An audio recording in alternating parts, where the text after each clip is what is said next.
바위 나의 구원이신 하느님, 내 머리의 생각과 내 입술의 말들이 주님 마음에 들게 하소서. 아멘.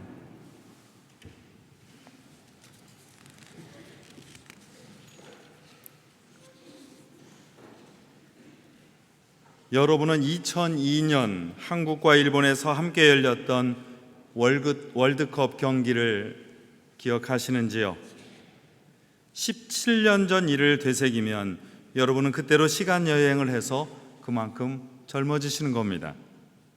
우리 성당을 중심으로 해서 시청과 광화문을 메웠던 엄청난 응원 인파와 그 함성을 기억하시는 분이 많습니다. 저는 당시 이곳 서울교구 선교교육원에서 일을 하고 있었는데 인파와 소음이 너무 커서 일을 제대로 할 수 없었고 일찍 퇴근하는 일이 많았습니다.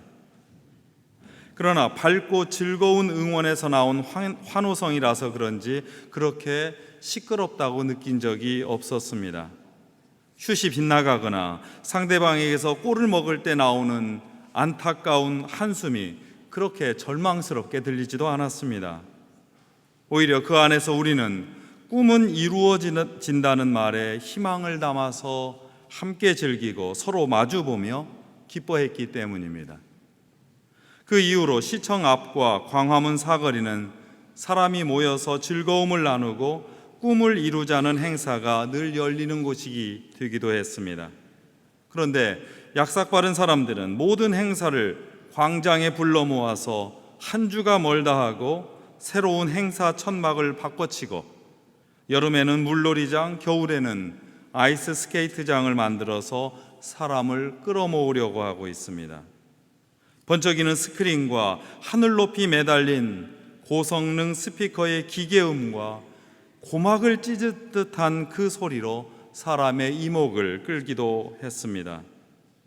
작은 꿈과 소망을 담아서 스스로 모여서 작은 목소리를 담아서 저마다 함께 모여 큰 함성을 이루었던 그 광장이 조금씩 달라지기 시작했는지 모릅니다.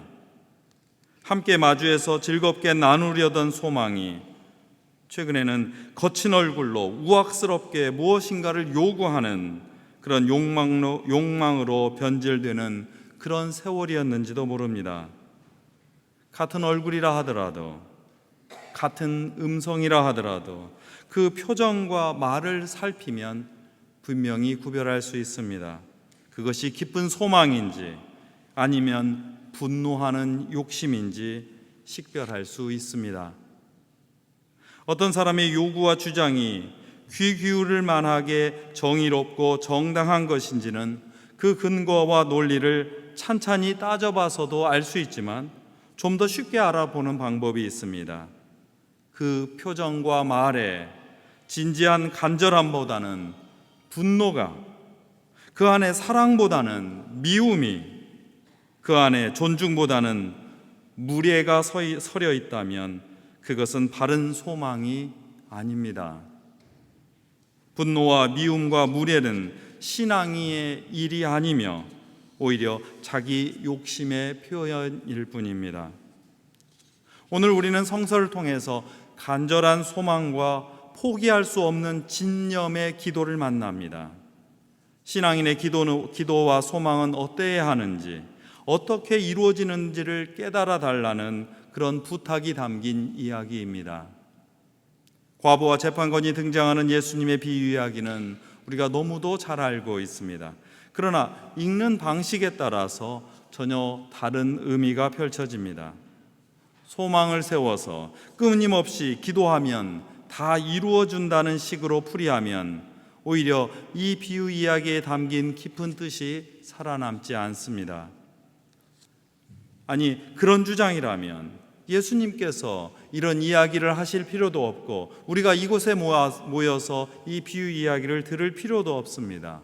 그렇게 가르치고 주장하는 종교와 혹은 종교 지도자들은 세상에 널려 있기 때문입니다. 그런데 왜 우리는 이곳에 와서 다시 이 이야기를 듣고 있습니까? 그리스도인은 예수님의 눈으로 이 비유 이야기를 듣습니다. 첫 문장과 마지막 문장이 열쇠입니다. 용기를 잃지 않고 견디며 기도하라는 말씀입니다.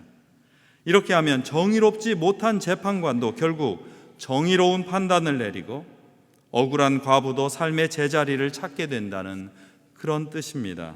더 놀라운 점은 그 기도의 신앙이 종종 구약의 야곱처럼 삶에서 지울 수 없는 상처를 남길 수도 있다는 사실입니다. 루가복음서는 힘을 부리는 자들과 힘없이 가난한 사람들을 끊임없이 대비해서 우리에게 보여주고 들려줍니다. 권력자는 반드시 불의하고 부정직한 사람으로 등장합니다. 반면에 힘없는 사람은 억울하고 지푸라기라도 잡으려는 간절한 마음이 선연하게 드러납니다. 이 점에서 보면 예전에 이 비유를 해석하던 대로 재판관을 하느님으로, 과부를 우리 신앙인으로 바라보는 그런 일반적인 해석을 재검토해야 합니다. 재판관을 하느님으로 풀이하기 어렵습니다. 그는 자기 권력과 지위에 눈이 멀어서 오히려 하느님과 하느님의 사람을 거들떠보지 않는 그런 사람으로 등장하기 때문입니다. 그런데 힘없는 과부의 끈질긴 시도로 재판관은 단 한 번 정의로운 판결을 내립니다. 아니, 그 이후로 이제는 정의로운 판결을 내리기 시작했는지도 모릅니다. 귀찮았던 탓이라 할지라도 결국 재판관은 옳은 판단을 합니다. 그렇게 보면 과부야말로 나쁜 재판관을 옳은 판결로 이끌어서 바른 재판관이 될 기회로 이끌어준, 그렇게 구원하는 사람입니다. 정의는 개인의 억울함을 하소연하여 푸는 일에 그치지 않습니다. 정의는 공적인 책임을 진 사람과 제도를 바로잡고 고쳐 세우는 일이기 때문입니다. 그렇다면 과부야말로 끝까지 정의를 세우시려는 분의 상징입니다. 권력자이든 힘없는 사람이든 모든 사람을 구원하시려는 그런 하느님의 모습입니다. 하느님은 자기 기준과 권력에 기대어서 제멋대로 사는 그런 재판장과 같은 우리를 오히려 성가시게 찾아오셔서 바른 판단을 하면서 살아달라고 그렇게 부탁하시는 분으로 오늘 우리 앞에 와 계십니다. 그런데 우리는 여전히 약하고 억울한 사람의 요청을 계속해서 거부하며 사는 것 같습니다. 하느님과 이웃에 우리의 눈길을 주고 손길을 내밀어 달라는 그런 부탁을 종종 우리의 편의와 우리의 안정을 위해서 거절하고는 합니다. 신앙과 진실을 기준으로, 하느님의 정의를 기준으로 판단해야 하는데도 그저 거리에서 들려오는 소문과 그 뉴스에 귀를 내어주고 다른 사람이 악의적으로 만들어서 퍼뜨리는 일에 우리의 입을 내어주면서 그렇게 살아갑니다. 오늘 사도 바울로 성인께서 서신에서 우리에게 그토록 당부했던 진리의 귀를 기울이고 거짓 진실에 귀 기울이지 말라는 그 이야기와 반대로 살아가는 것은 아닐까? 하루 종일 앵앵거리면서 들려오는 뉴스와 아무런 근거도 사실 확인도 없이 전달되는 그런 문자에 마음이 뺏기면서 살아가는 것은 아닐까? 이렇게 되면 우리의 눈과 귀, 우리 머리와 마음에 하느님의 기준이 작동할 틈은 사라지고 맙니다. 그러나 이처럼 우리 때문에 수없이 거절당하시는 하느님께서는 포기하지 않고 끊임없이 우리에게 찾아오셔서 우리를 성가시게 하십니다. 우리가 예 알겠습니다 할 때까지 성가시게 하십니다. 그리고 우리가 정의로운 구원을 얻도록, 정의롭게 이 세상에서 살아갈 수 있도록 이끌어 주십니다. 바로 그 이끄심 때문에 우리는 이 아침 이불을 더 끌어당기고 싶은 그 유혹을 물리치고 주일 아침에 피곤하고 불편한 그 몸을 이끌고 그리고 종종 광화문의 교통 통제를 뚫고 이 성당에 모입니다. 이렇게 모인 이곳은 거친 분노와 미움과 무례한 욕심이 충돌하고 싸우는 그런 광화문 거리와는 전혀 다른 공간입니다. 오히려 그 사이에서 하느님과 이웃의 소리에 귀 기울이는 너그러움이 있는 곳입니다. 서로 보살피는 사랑을 키워내려는 곳입니다. 남녀노소 지위 고하를 묻지 않고 인간을 향한 예의와 품격을 먼저 훈련하고 보여주는 곳입니다. 그리스도인의 교회로 모인 우리는 이 사이의 공간인 성당에서 항상 자신의 생각과 행동을 성찰합니다. 그 마음을 되돌려서 세상 속에 다시 돌아가 정의로운 판단을 내리며 살고자 그렇게 결단합니다. 이것이 지금까지 불의한 재판관으로 살았던 우리 자신을 되돌아보고 가장 낮은 자로 오시는 과부의 하느님, 과부로 오시는 하느님의 간청에 응답하며 살아가는 모습입니다.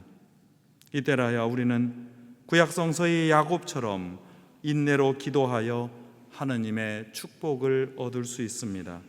자신의 삶에 정의와 구원을 세우는 일은 밤을 지새워 분투하는 야곱의 용기와 함께 서서히 피어나고 일어서기 시작합니다. 야곱의 간절한 기도는 자기 삶에 바라지 않았던 굴곡과 상처를 남겼습니다. 그러나 결국 하느님과 이웃, 가족과 형제와 누리는 화해의 축복의 시간이 새롭게 열렸습니다. 그에 대해 자신에 대해는 충분하게 즐기지는 못했으나 그의 후손과 역사에 아로새겨진 희망과 용기의 신앙인으로 야곱은 이스라엘이라고 하는 새로운 이름으로 우뚝 서서 오늘에 이르게 되었습니다. 이 믿음이 우리를 하느님의 사람으로 만듭니다. 우리가 저마다 지닌 상처가 때로는 주님께서 주신 신앙의 선물인 사실을 야곱에게서 발견합니다. 정의를 향한 하나님의 간절함이 세상과 사람을 바로 세워 구원합니다. 그 일에서 우리는 분노하지 않고 미워하지 않고 그리고 누구에게도 무례히 굴지 않고 다만 하느님께 의지하여서 너그러움과 사랑과 품위를 가지고 한 걸음씩 나아갑니다. 구원을 향한 정의롭고 끈질긴 분투 안에서 신앙인은 공격받기도 하고 상처를 입기도 합니다. 그 상처는 기도가 낳은 용기 있는 신앙의 표시입니다. 그 상처는 하느님과 대면하여서 숨길 것 없이 온전하게 선 사람, 거룩한 신앙인의 증거입니다. 야곱은 오히려 기도를 통해서 하나님을 끝까지 만나고 축복을 바라는 마음에서 함께 분투하다가 평생 절뚝거려야 하는 장애인의 몸이 되었습니다. 그러나 야곱은 그 절뚝거리는 몸으로 신앙의 길을 다 걸었습니다. 신앙의 상처, 그 정의로운 축복을 온전하게 다 살았습니다. 우리도 부족하고 곤고한 몸으로 이 자리에 모여 있는지 모릅니다. 어쩌면 하나님께 평생토록 의지하면서 기도했는데도 여전히 우리의 삶은 아픔과 절망 그리고 상처가 곳곳에 아로새겨져서 우리의 마음을 아프게 하는지도 모릅니다. 그러나 그때마다 야곱을 바라보십시오. 절뚝거리며 그의 삶을 다 걸었던 그 야곱을 생각해 주십시오. 우리는 그 하나님의 축복을 입고 그 신앙의 상처를 안고 야곱처럼 뚜벅뚜벅 하나님의 정의, 하나님의 평화를 위하여 걸어가는 순례의 교회입니다. 성부와 성자와 성령의 이름으로 하였나이다. 아멘.